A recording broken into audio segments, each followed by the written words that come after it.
நம்ம குழந்தைங்க விளாண்டது, dance performance, karate, Bharatanatyam எல்லாமே பார்த்ததுக்கு ரொம்ப தேங்க்ஸ். ஸ்பீச் எல்லாருமே நல்லா பண்ணியிருந்தாங்க. எஸ்பெஷலி கீர்த்தி ஸ்ரீ, இன்னைக்கு ஸ்பீச்சில் கீர்த்தி ஸ்ரீ ரொம்ப நல்லா பண்ணியிருந்தாங்க. கண்டிப்பாக அவங்களுக்கு நம்ம வாழ்த்து சொல்லி ஆகணும். டான்ஸில் எக்ஸ்பிரஷனோட நம்ம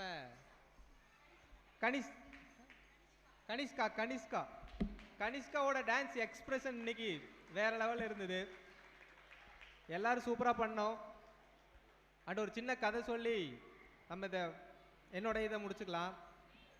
அடுத்த வாரம் ஒரு பெரிய திருவிழா வரப்போகுது.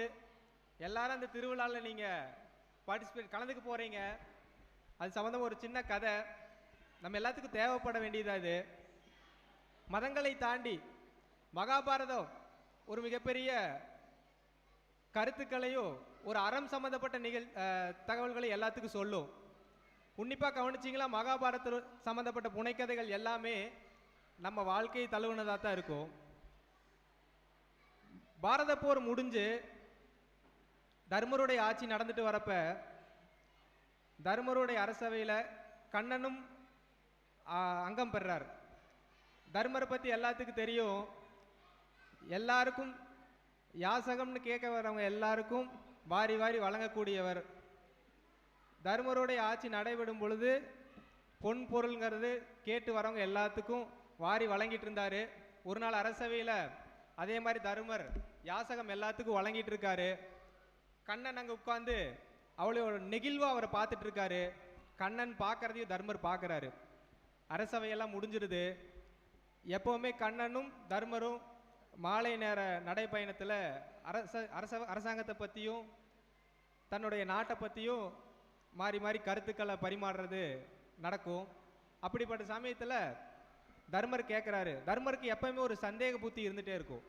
அப்போ அந்த தர்மர் கேட்குறாரு கண்ணன் கிட்ட, என்ன கண்ணா, இன்னைக்கு நான் பண்ண தர்மங்களையெல்லாம் பார்த்து கொடுத்த யாசகங்களையும் இலவசங்களையும் பார்த்து வியந்து என்னை பார்த்துட்டு இருந்தீங்களா அப்படின்னு. அந்த கண்ணனுக்கே உண்டான அந்த ஒரு பொன் சிரிப்பு ஒன்று இருக்கும். நீங்கள் என்டிஆர் மைண்டில் வச்சுட்டு பார்த்தீங்கன்னா தெரியும். அந்த சிரிப்போட கண்ணன் தர்மனை பார்க்குறான். அப்படி ஒரு சிரிப்பை சிரிச்சுட்டு ஒரு பதில் வருது. தர்மா, பாதாள லோகத்தில் மகாபலி சக்கரவர்த்தின்னு எனக்கு ஒரு நண்பர் இருக்கான். அந்த நண்பனை போய் சந்திச்சுட்டு வரலாம் அப்படின்னு கூப்பிட்றாரு. தர்மருக்கு ஒரே சந்தோஷம். ஏன்னா மாயையோட தலைமை யாருன்னா கண்ணன். அப்பேற்பட்ட கண்ணன் நம்மளை கூப்பிட்றாரு, அதுவும் பாதாள லோகத்துக்குன்னா கண்டிப்பாக போய் பாட்டு வரலாம் அப்படின்ட்டு கிளம்புறாங்க.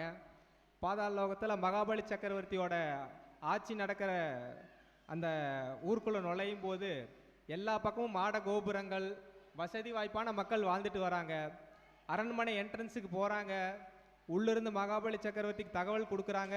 வெளியில் ஓடி வந்து கண்ணனை வரவேற்றுட்டு போகிறாங்க. அவ்வளோ பெரிய பிரம்மாண்டமான வரவேற்பு. தர்மனையும் கண்ணனையும் அரசவையில் உட்கார வச்சு மகாபலி சக்கரவர்த்தி வரவேற்புக்கெல்லாம் கொடுக்குறாரு. கண்ணன் வந்து இன்ட்ரடியூஸ் பண்ணுறாரு மகாபலி சக்கரவர்த்திக்கு தர்மரை. என்ன சொல்கிறாருன்னா, மகாபலி சக்கரவர்த்தி இவர் தான் தர்மர், பாரதத்தை ஆட்சி செஞ்சுட்டு வராரு.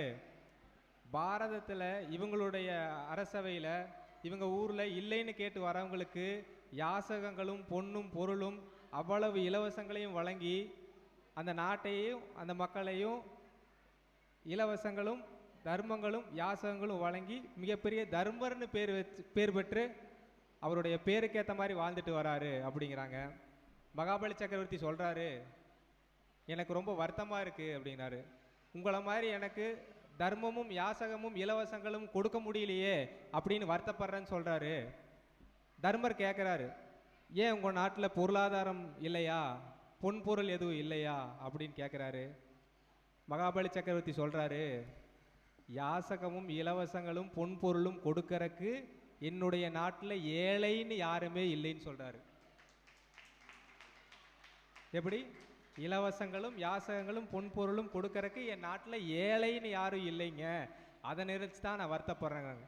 தர்மர் கண்ணீர் வச்சுட்டு சாஷ்டாங்கமாக கண்ணனுடைய காலில் விழுந்துடுறாரு. இதைய உணர்த்தவா என்னை கூப்பிட்டு வந்தீங்கன்னு. இந்த கதையிலிருந்து ஒரு சூச்சமத்தை நீங்கள் புரிஞ்சுக்கணும். ஏன்னா வள்ளுவர் எவ்வது உறைவது உலகம், உலகத்தோடு அவ்வது உறைவது அறிவுன்னு சொல்லிக்கிறார். இந்த உலகம் எவ்வழியில் சென்று செயல்படுகிறதோ அவ்வழியே நாமும் சென்று செயல்படுவோம். இதை நம்ம தப்பாக கொண்டிருக்கிறோம். எல்லாரும் இலவசங்களை வாங்குறாங்க, எல்லாரும் காசு பணம் வாங்குறாங்க, நம்ம வாங்கினா தப்பு இல்லை அப்படிங்கிறது இல்லைங்க. அதாவது ஒருத்தனுக்கு இல்லைங்கிறவனுக்கும் ஏழைகளுக்கும் இலவசங்களை கொடுக்கலாம், தப்பு இல்லை. ஒருத்தனை ஏழையாக்கி இல்லாதவனாக்கி அவங்களுக்கு இலவசம் கொடுக்கறது மிகப்பெரிய தப்பு. நம்ம இதை நம்மகிட்ட இருந்து உணரணும். நாம் மீண்டு வரணும், இந்த மாயையிலிருந்து நம்ம மீண்டு வரணும்.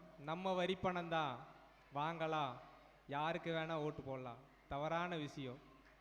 நீங்கள் ₹1 கொடுக்குறோம், நம்ம எவ்வளோ வரி கட்டுறோன்னு முதல்ல யோசிச்சு பாருங்க. நமக்கு எவ்வளோ கொடுக்குறாங்கன்னு யோசிச்சு பாருங்க. இலவசங்கள் கொடுப்பவங்களுக்கோ பணம் கொடுக்குறவங்களுக்கோ ஓட்டு போடாதீங்கன்னு நான் சொல்ல.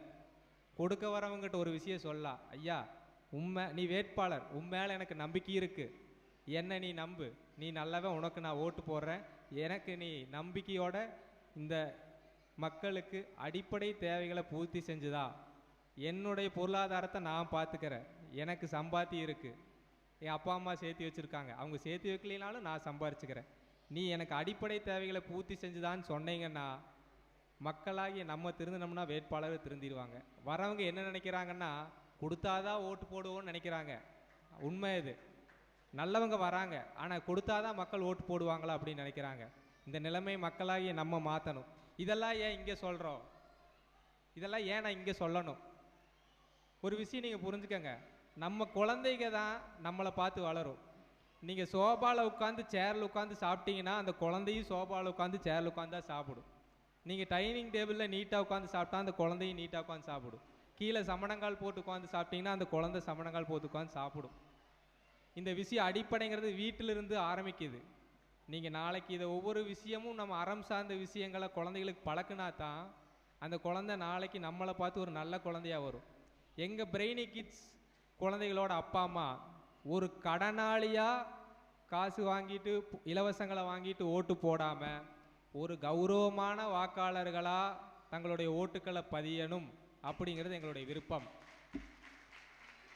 கண்டிப்பாக நீங்கள் செய்வீங்களான்னு நான் கேட்கல, நீங்கள் செய்வீங்கிறத நாங்கள் நம்புகிறோம். நம்புங்க, மனிதர்கள் நம்புவோம். அறம் அப்படிங்கிற விஷயத்த நம்ம குழந்தைங்க நம்மகிட்டேருந்து கற்றுக்கணுங்கிறத நீங்கள் புரிஞ்சுக்கணும். நம்ம மாறினா வேட்பாளர்களும் மாறுவாங்க, அரசாங்கமும் திருந்தும். இதை நம்ம புரிஞ்சுக்கணும். மறுபடியும் சொல்கிறேன், கடனாளியாக போய் ஓட்டு போடாதீங்க, கௌரவமான வாக்காளர்களாக போய் ஓட்டு போடுங்க. அடுத்த ஜனநாயக திருவிழாக்கு எல்லாத்துக்கும் வாழ்த்துக்கள். நன்றி, வணக்கம்.